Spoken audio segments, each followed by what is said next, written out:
Ce programme est une rediffusion. C'est pas normal.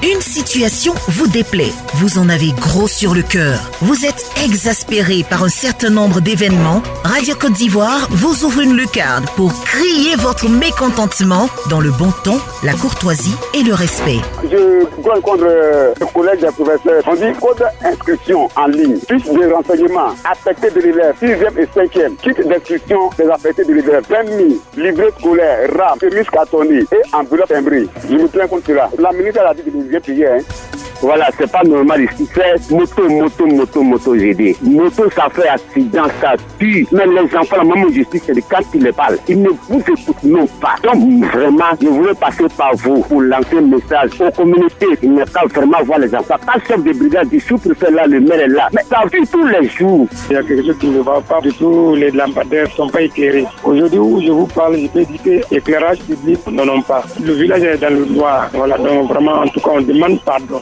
Notre lampadaire, mon cri de cœur. C'est pas normal.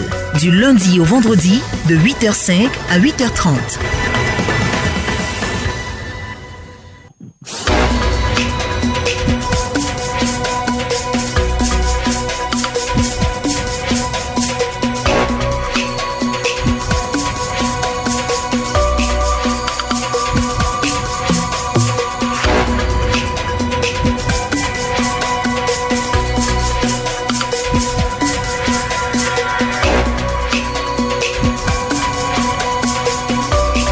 « 27 20 21 44 48 27 20 24 27 87. Bienvenue sur Radio Côte d'Ivoire. Je suis Annick. À la réalisation, Wassa Traoré. À la technique, Jomon Stéphane. Koulibaly Aboudraman nous appelle de Morondo. C'est à Kani. Bienvenue sur Radio Côte d'Ivoire. On vous écoute. Merci beaucoup, madame. J'aimerais utiliser le canal de Radio Côte d'Ivoire pour demander vraiment pardon au président de la République, surtout à madame la ministre de l'Éducation nationale, madame professeure Maria Poukoulou, concernant le problème des enseignants volontaires. Madame, vraiment nous souhaitons que l'État de Côte d'Ivoire essaie de penser à notre situation. Nous avons suivi l'école durant la crise et jusqu'à présent, nos camarades ont été intégrés et nous sommes restés sur le carreau. Nous sommes des pères de famille, madame. Nous souffrons de cette situation depuis une telle durée. Nous avons permis à ce que les enfants ivoiriens puissent vraiment aller à l'école pendant la crise.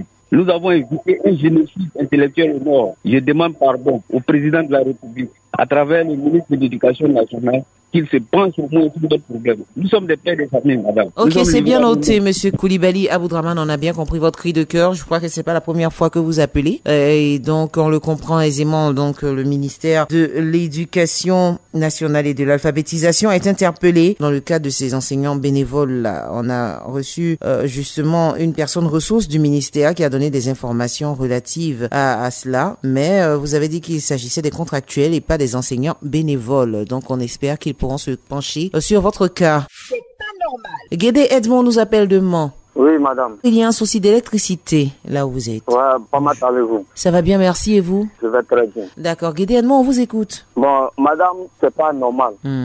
Mon sujet qui me tient à cœur, c'est une affaire de courant. Bon, madame, chez nous, le village Abtianso, à 16 km de Mans. Mais madame, je vous assure que depuis moi, Guédé Edmond, je suis né, on n'a jamais eu de courant chez nous. Ah bon? Vraiment, nous demandons pardon au gouvernement de venir à nos aides.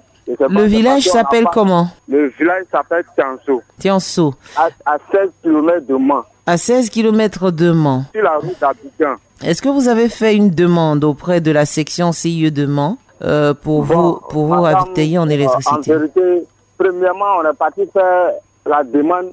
Ils ont dit, je ne sais pas, en 2015, ils ont dit on n'était pas arrivé. Il faut avoir 500 personnes. En ce temps, on était 400 et quelques. Donc, jusqu'à présent aussi, on n'est pas encore arrivé là-bas. Mais on a dépassé, juste on a 1000 maintenant. Vraiment, on demande au gouvernement de nous aider. Maintenant que vous êtes arrivé à 1000, monsieur Guédé Edmond, maintenant que vous êtes arrivé à 1000, est-ce que vous êtes reparti là-bas pour leur dire que votre nombre a augmenté? Bon, autrefois, on est parti là-bas, on leur a parlé, ils disent on a qu'à se patienter, ça vient le temps. Pourtant, nous aussi, on a besoin de ça. D'accord, donc vous avez besoin d'électricité. On interpelle les responsables de Côte d'Ivoire Énergie afin qu'ils puissent vous approvisionner, vu que vous atteignez maintenant 1000 personnes, afin qu'ils puissent vous approvisionner en électricité. Rappelez-nous le nom du village. Le village de Tianso. Tianso. À 15 km de Mans. À 15 km de Mans en allant à Abidjan. D'accord. Merci beaucoup, Guédé Edmond. C'est pas normal. Brahima Bomba est à Gagnoa. Avec vous, nous parlons d'un souci d'école. D'école, oui. De mon quartier, Gagnoa, Delbo, 2 extensions. Un groupe scolaire, Sopragan 5, Sopragan 6. 1058 élèves pour 8 salles de classe. C'est pas normal. Nous avons des problèmes. Nos enfants ne vont pas à l'école. La double vocation. Il y a des enfants qui font cours seulement qu'une fois par semaine. Vraiment, nous demandons de l'aide. Brahima Bomba. Oui. Alors, les enfants ne vont pas à l'école parce qu'il n'y a pas assez de classes. Il n'y a pas assez de classes. D'accord. Il y a 8 salles de classe pour 1058 élèves. Rappelez-nous le nom de votre localité. Et Gagnoa, le quartier, c'est Delbo 2 Extension. Delbo 2 Extension. Oui. Et le groupe scolaire, c'est Sokouragan 5, Sokouragan 6. D'accord, c'est bien noté.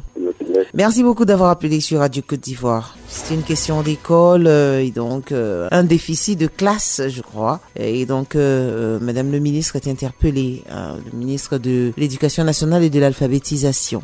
C'est pas normal. Bakayoko Adama, vous nous appelez de V15. Très bientôt, oui. C'est à 45 km de Guiglo. Avec vous, il y a un souci d'école également. Oui, on veut là des gens de collège même, madame. Depuis l'école, c'est depuis 2010, mais actuellement, jusqu'en 2022, 2023, on n'a pas encore eu collège. D'accord. Donc, vous avez besoin d'un collège à V15. Oui, très bien, madame. Il y a courant même. Il y a tout, mais il n'y a pas de collège pour les enfants. Ouais, il y a tout, il n'y a pas de collège. Merci pour votre cri de cœur et merci d'avoir choisi Radio Côte d'Ivoire pour vous exprimer, c'est bien noté. On espère que ces informations remonteront vers qui de droit et qu'on puisse vous offrir, sinon doter V15 d'un collège dans les plus brefs délais. Merci beaucoup Bakayoko Adama. C'est pas normal. Kofi Clément nous appelle de Toumaudi. Comment allez-vous? Ça va, et ça va bien, merci beaucoup. On vous écoute Kofi Clément. Bon madame, je voudrais parler de l'ONU, l'Office national d'identification. C'est-à-dire, j'ai fait l'enrôlement pour ma carte nationale d'identité. Et un an après, j'ai reçu la carte. Mais j'ai trouvé qu'il y a une erreur là. C'est-à-dire, mon lieu de naissance, au lieu de Toumaudi, ils ont mis un autre nom. Alors, je me retrouve là-bas, je leur explique et ils me demandent de s'enrôler à nouveau. Et je trouve que cela est anormal parce que le reste vient de chez eux là-bas. C'est pas moi qui ai fait l'erreur. Alors j'aimerais que le responsable même vienne à l'antenne pour nous expliquer un peu cela. Parce que beaucoup sont dans cette situation. D'accord. Donc il y a eu erreur. Il y a eu erreur sur votre carte nationale d'identité. Oui. Mon lieu de naissance. Et votre lieu de... Oui, c'est sur votre carte d'identité, votre lieu de naissance. Et quand vous êtes allé à l'ONI, on vous a demandé de vous réenrôler. Voilà. Et encore 5 000 francs pour...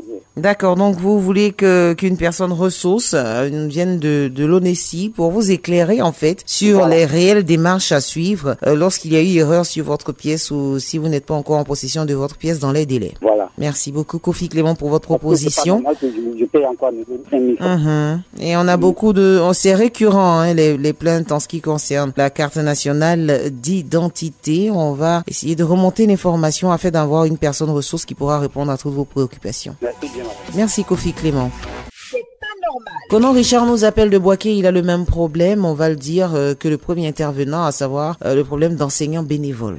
Je vous remercie infiniment. Parce qu'à travers vous, nous, les autorités compétentes, résolvons nos problèmes. Moi, je vous ai appelé plusieurs fois par rapport aux situations des enseignants bénévoles. Et vous n'êtes pas le seul, Conan Richard, en plus. Vous êtes nombreux à appeler pour parler de ce cas d'enseignants bénévoles. Oui, maman. Et donc, le problème n'est pas encore résolu, ce pourquoi vous appelez. Et à chaque fois, maman, nous interpellons le ministère de l'Éducation nationale et de l'alphabétisation, qui, on espère, réagira assez vite à vos différents cris de cœur. D'accord, maman. Merci beaucoup, Conan Richard. C'est pas normal. Comme Eric est à Nyama. Comment allez-vous? Ça va bien, madame, et chez vous? Ça va bien, merci beaucoup. Voilà. Allez, on matin, donc, voilà. Je voudrais profiter de votre antenne. L'émission C'est pas normal pour grogner contre la Sotra. Ça me fait 2 fois que j'ai déjà utilisé votre canal pour faire entendre ma voix. Au fait, nous sommes un groupe d'ex-combattants. Nous avons reçu un projet d'entretien de lavage des autobus et les locaux de la Sotra depuis 2014. Lors de la réinsertion des ex-combattants, Le numéro du décret, c'est 2012-887 du 8 août 2012. Et c'est ce décret qui nous a amené à la SOTRA, au nombre de 156 ex-combattants ayant reçu la démobilisation. Et on nous a regroupés en un GIE, groupement d'intérêt économique. Et à notre sein, nous avons effectué une élection et un parmi nous a été le président du conseil d'administration, le PCA, dont le mandat devait expirer 5 ans après. En 2014-2019, son mandat devait prendre fin. Mais lorsque nous avons commencé les activités, il y a eu des dysfonctionnements. Il ne faisait pas le bilan. Tous les documents de la structure ont été confisqués. Nous avons travaillé pendant 6 mois. L'année 2016-2017, 6 mois, la SOTRA ne nous a pas payé. Et ce dernier ne nous a pas fait le point. Mais de grave, le mandat de ce dernier est arrivé à expiration. Il a refusé d'organiser les élections. Et c'est comme ça que nous avons saisi le tribunal de commerce d'Abidjan pour que justice soit faite. Dieu merci, le tribunal nous a donné une ordonnance désignant un mandataire en gestion d'entreprise pour organiser une nouvelle assemblée générale. Et ça s'est passé depuis le 20 août 2022. Nous avons notifié tous ces documents à la SOTRA. On a même fait une opposition pour que la SOTRA ne lui donne plus les chèques. Parce qu'il ne rend pas compte. Il chasse ses amis. Nous tous, on est au dehors. Or, c'est un décret présidentiel qui nous envoie à la SOTRA. Alors qu'il n'est plus le président il n'est plus le président. Il n'est plus le représentant légal de la structure. D'accord. Et donc, surprise, on a été à la SOTRA pour leur dire que, bon, on a envoyé la liste de la nouvelle équipe avec tous les documents de la justice pour dire à partir d'aujourd'hui, c'est la nouvelle équipe là qui va poursuivre les activités de l'entreprise. L'entreprise s'appelle NSP, Nettoyage Service Plus. Et vous avez saisi la justice, monsieur Kwame Eric, voilà. Oui, effectivement, nous avons saisi la justice. Mais si ça a fini son travail, la justice a dit, bon, à partir d'aujourd'hui, voilà celui qui va représenter votre entreprise. D'accord, voilà pourquoi, monsieur Kwame Eric, voilà pourquoi souvent je demande aux auditeurs d'être assez brefs, précis et concis pour qu'on circonscrive le problème et qu'on puisse mieux le comprendre. Votre préoccupation en ce moment, c'est que la SOTRA puisse reconnaître les papiers que vous lui avez donnés, le nouveau responsable, et puisse réintégrer certains de vos collègues ainsi que vous-même, puisque vous avez dit que l'ancien président. Mais la SOTRA l'a pas fait. D'accord, donc vous dénoncez cela. Vous dénoncez cela. Recruter une nouvelle entreprise. D'accord, c'est bien compris. Confier une partie de la prestation à ce dernier. D'accord, sans tenir compte de ce que vous avez envoyé comme document et tout. Je pense qu'on a bien compris, monsieur Kwame Eric. Hein. Si on veut rentrer dans les détails, on va pas vraiment s'en sortir. Donc, il y a eu un problème, un responsable qui a été destitué. Il y a une pétition qui a été signée. Il y a un nouveau responsable et ils sont allés remettre les papiers à la SOTRA qui ne tient toujours pas compte de ce nouveau responsable et de cette nouvelle équipe qui a plutôt embauché une nouvelle équipe, voilà, pour l'entretien. Hein, on va dire que les responsables de la SOTRA sont interpellés, voilà, pour essayer de clarifier ce problème, parce que là, on a la version de Kwame Eric, on n'a pas vraiment la version des responsables de la SOTRA, mais ils sont interpellés. Traoré Bassina nous appelle de Port-Boué. Vraiment une préoccupation d'aujourd'hui. Oui. Voilà, je vois que vous avez besoin d'un château d'eau. Château d'eau, oui. Nous avons fait une demande d'un château d'eau depuis 2019. Bon, on nous avait bien reçu, vraiment, on nous a donné la réponse que vraiment, ça aura lieu que bon, ils vont partir vraiment continuer le château. Non seulement, ça fait déjà, madame, 4 ans, nous sommes en entente. Maintenant, je suis parti faire une déclaration. C'est-à-dire, j'ai redemandé encore nouveau. C'est un autre papier pour aller leur dire que vraiment, c'est-à-dire un papier de rappel. Mais jusqu'à cela, madame, il n'y a pas de résultat. Bon, nous-mêmes, on comprend rien. Le village là, est grand. Actuellement, la population, là, on souffre par rapport à l'eau. On n'a pas l'eau. Le village là, nos mamans, nos papas, et c'est le village, c'est le village de Windine, c'est ça? Windine, sous-préfecture de Dabakala. Voilà. D'accord. Donc vraiment, nous savons que l'État, il pense à nous. Si, on va interpeller même les responsables de l'ONEP, parce que ce sont eux qui s'occupent de la construction de châteaux d'eau. Je me suis déplacé spécialement pour me rendre là-bas à l'ONEP. Maintenant, je suis parti leur demander et ils me font croire que le projet entièrement, ça est dans la main de l'État. Et c'est l'État qui devra décaisser. Mais jusqu'à cela, aujourd'hui, ça fait déjà 4 ans. Il n'y a pas de résultat, il n'y a pas de suite. Ça fait beaucoup quand même. Nous demandons l'État, que l'État vraiment puisse penser à nous. Maintenant, nous avons besoin de ça, de château d'eau. D'accord. Des pompes d'irrigation seulement dans le village. Ce n'est pas suffisant, vous comprenez. Et l'eau est source de vie, donc un château d'eau serait idéal. Voilà. C'est bien compris. Traoré Bassina, on espère que le problème sera vite résolu et que vous puissiez bénéficier d'eau. Voilà. C'est pas normal. On part à Zoukouboué avec Irazi Simplice. Comment allez-vous? Ça va va très bien. D'accord, quelles sont les bonnes nouvelles? Moi, c'est un remerciement. J'avais besoin d'avoir passé contre le trésor au niveau des ouvriers. Le travail était arrêté. Et quand contre le trésor? La commission du trésor. Ok. C'était arrêté. Ça fait plus de 5 ans que c'était arrêté. Puis j'avais grogné. Effectivement, j'ai commencé à refaire les travaux.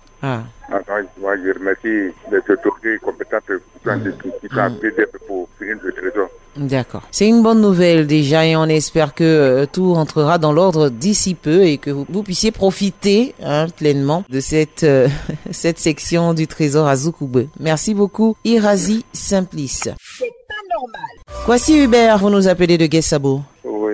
Alors, vous avez un souci d'eau? Oui, un souci d'eau. Vraiment, à Guessabo, là, vraiment, il n'y a pas d'eau. La population vraiment souffre pour avoir l'eau potable. Donc, on demande au gouvernement de se pencher sur la population de Guessabo. Le responsable de l'eau s'attendra de voir les habitants de Guessabo. D'accord. Vous avez approché au moins l'une des sections Sodessi du Haut-Sandra, je veux dire, soit de Daloa, de Zoukoube ou de Mans, parce que je crois que Guessabo, c'est quand même à l'intersection, là. Oui.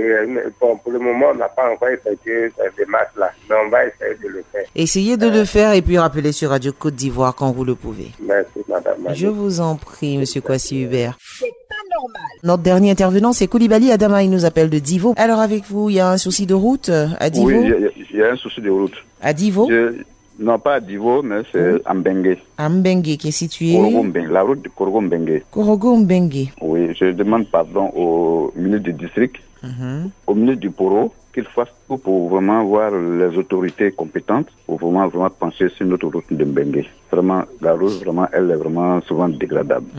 Dégradée. Donc, j'ai pris beaucoup, vraiment, qu'on puisse vraiment se pencher de nous, voir le président pour qu'il puisse se pencher de nous. C'est un cri de cœur qui va à l'endroit du ministre de l'entretien et de l'équipement routier. Voilà, parce que c'est ce ministère qui s'occupe des routes, le ministère de l'équipement et de l'entretien routier.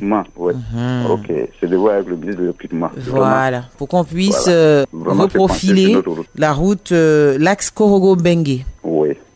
C'est bien noté. Okay, merci beaucoup d'avoir appelé sur Radio Côte d'Ivoire. C'est pas normal, c'est tout pour aujourd'hui. C'était C'est pas normal